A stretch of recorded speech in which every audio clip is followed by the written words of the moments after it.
Shabbat Shalom. So this week in our Torah portion, Ki Tetzei, we get, everybody is excited, everyone's waiting for it, more laws. More laws, which is very common in Deuteronomy because it is a repetition of a lot of the laws that we've already learned in the previous books. In this week's Parsha, we have lots of laws. We have laws about family relations, sexual misconduct, laws regarding forbidden relationships, laws protecting the vulnerable, miscellaneous laws, and laws about neighbors, nature, and clothing. A lot of times it can be easy for us to gloss over many of these laws, telling ourselves that, well, these laws are antiquated. After all, we are not biblical Jews. Our Jewish practices are based on the rabbinic period of Judaism, starting after the destruction of the Second Temple. This is when the rabbis began to get to work and find a way to make Judaism livable in the context, the new context, that is, that they had found themselves in. Without a temple, many changes had to be made. For instance, sacrifices at the temple were no longer viable. How were they going to show their love to God? Well, the rabbis formulated prayer to take the place of their sacrificial offerings, for example. For halachic Jews, that is, strictly law-abiding Jews, the codification of the rabbis' interpretations into law, starting with Mishnah Torah and going through the Shulchan Aruch, dictates the way that some Jews live their day-to-day lives. For progressive Jews, however, we see the work of interpretation as an ongoing process. Therefore, many times, the way we understand a law from the Torah may be vastly different than the way it was codified into law back in the 15th century. We may choose not to even observe that law at all. One of the laws in our Torah portion this week has always perplexed me. Many of the laws in the Torah come with no explanation at all. It's kind of like the IKEA furniture you buy. It comes with a little paper that says nothing, essentially. Just tells you to do it, but not how or why or anything like that. So in our Torah portion this week, we read in Deuteronomy chapter 22, verse 11, Lo tilbosh she'at nez semer ve'pishtim yachdav. Do not wear sha'anez, that is wool and linen, together. Deuteronomy is the second time, actually, that we learn this law in the Torah. The first time was back in Leviticus, chapter 19, verse 19, which is in the Holiness Code, that we will actually read together in a few weeks on Yom Kippur afternoon. When I read this verse, or actually when I read this verse every year, the first thing I ask is, what? Why? I can't wear clothes that contain a mixture of wool and linen? That is because most of us, me included, usually approach Judaism with a rational lens. If we're going to do something, we have to be able to make sense of it. If we can't rationalize it, we aren't compelled to follow it. For just a moment, let's put this lens aside to examine the verse in both Leviticus and Deuteronomy. The word sha'anez only appears these two times in the entire Torah. When I look this word up in BDB, which is the Biblical Dictionary, I learned that the word itself comes to mean a type of forbidden cloth for garments because of its mixed contents. In our verse, those mixed contents are specified as wool and linen. In Leviticus, however, they are actually just described as kilim, which means two kinds. In any case, the Torah is clear.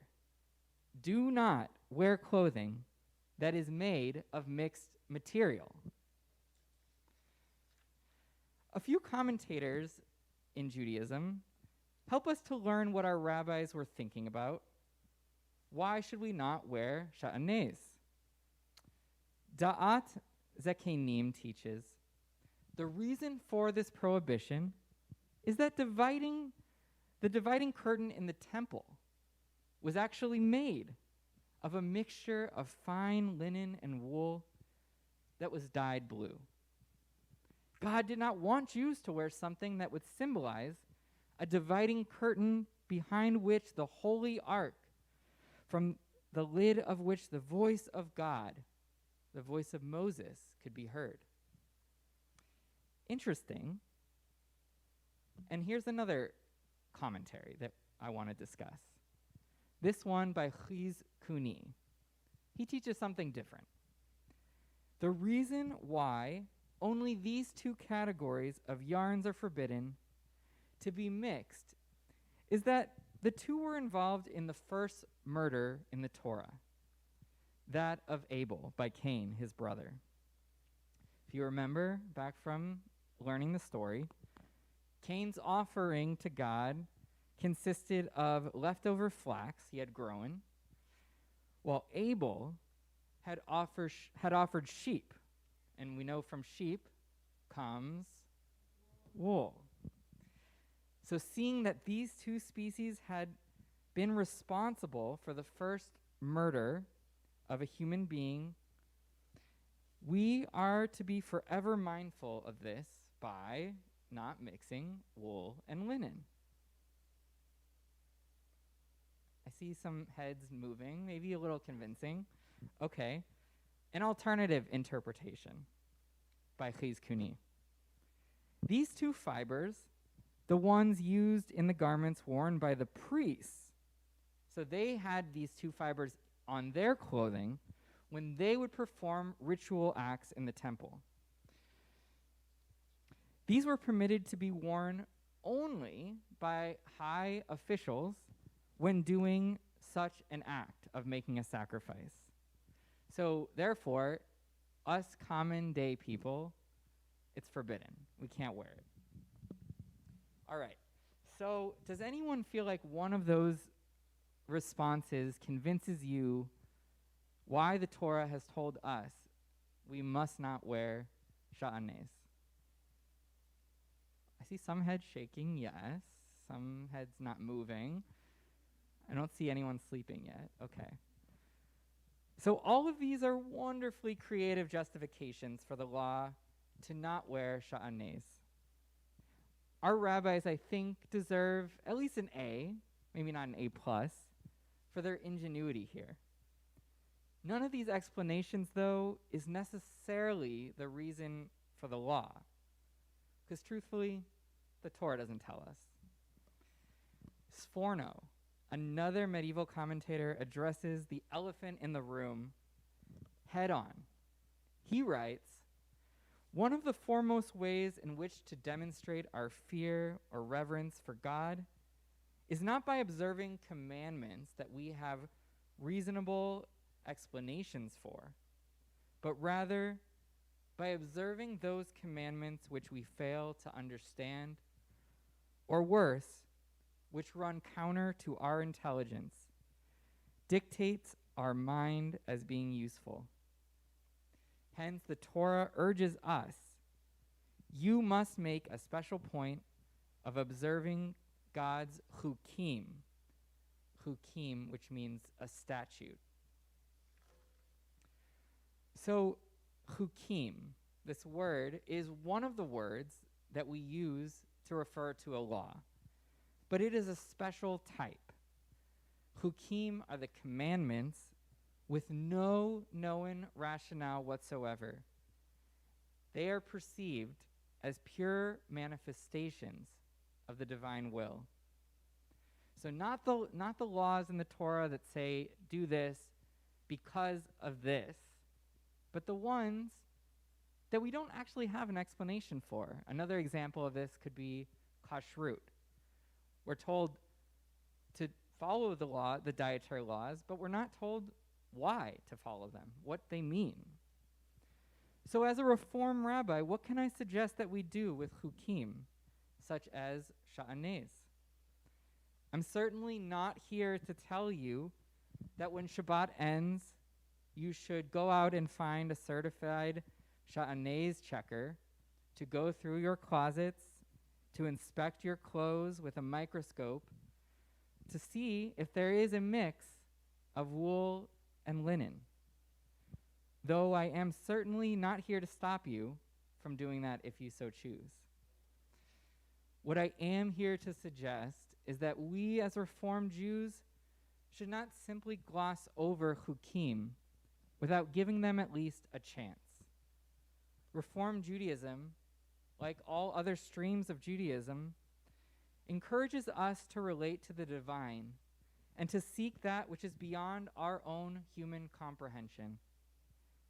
I do think that sometimes we as Reformed Jews are afraid to do that, afraid to go beyond that which we know, and understand. But when we do this, we miss out.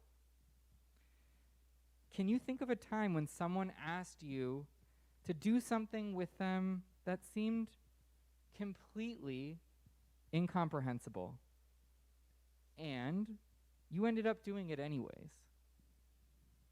Can you think of a time like that?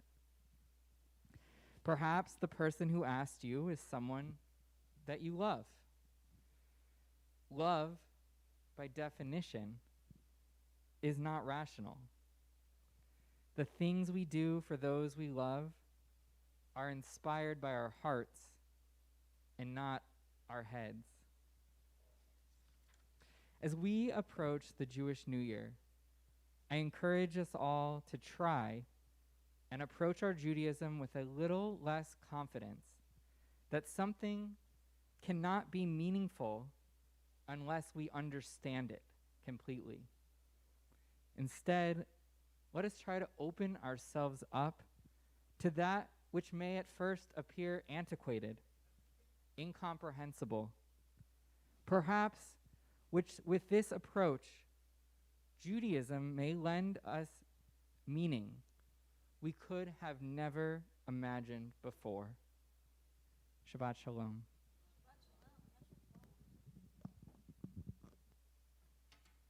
We are now going to begin to conclude our service with Aleinu. So our spirits, I'll invite them to rise as we turn to page 586.